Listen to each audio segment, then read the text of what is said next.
The next section of your travel guide to consider is the maps, which has to include landmarks and attractions. So think about what would be most useful for your visitor.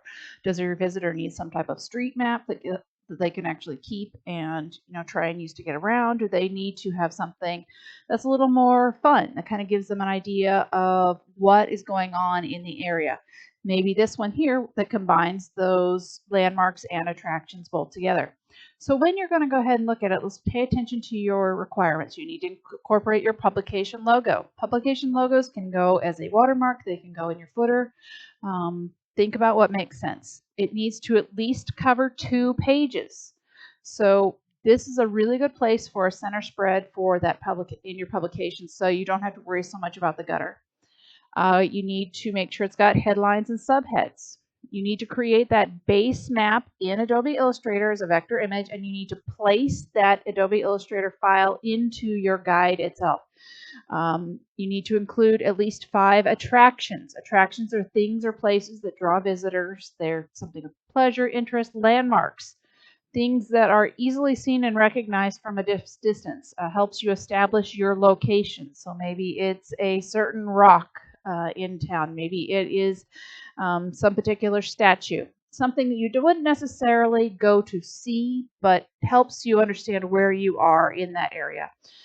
Looking for the correct resolution, those image photo credits, and those inspiration tear sheets. So when you're looking at it, does it make sense to draw this base map in Illustrator and then incorporate all these other elements in design? I'm fine if you want to go ahead and add all these text elements in InDesign instead of doing them in Illustrator.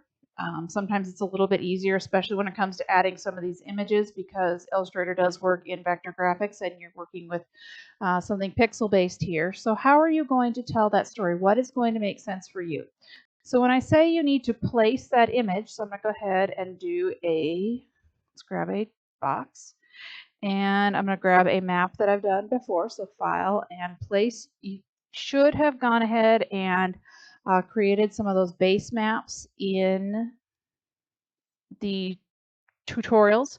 You did a street map, or you did a kind of a metro map, and you did a state map. So use those as your guides as to how you're going to go ahead and work those other elements out. So I've got my state map. I'm going to go ahead and say open and go ahead and place that in there.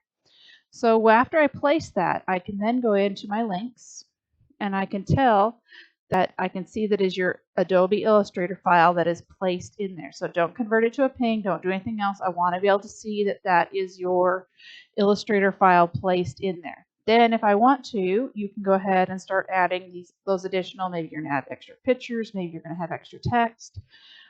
You don't necessarily need to differentiate your landmarks from your attractions, but you do need to have at least 10 items on that map that are called out. So it's up to you as to how you're going to tell that story. Some people will draw, a map of a state and then a map of maybe a street section. So maybe it's kind of an expanded view. This is your opportunity to showcase some of your abilities that you have developed so far in Illustrator. So have fun with it. What's going to make sense for you? Maybe I want to continue to add some of those circle elements, to add some pictures of what I'm doing. Maybe I like how they've done here, how they have isolated all these items. So if you're going to isolate all of them. Be really consistent with how you present this information. Don't forget those photo credits are still required. So how you're going to deal with those could be a little bit tricky. You might want to go ahead and move them kind of in underneath the images. You could, depends on how you're laying that out. Maybe you're putting one big map on one side and you're going to put the explanations on the other page. Depends on how you're going to work in that logo. So you do have to cover 2 pages. That doesn't mean your map has to be 2 pages wide. What makes sense for you? How are you going to tell that story?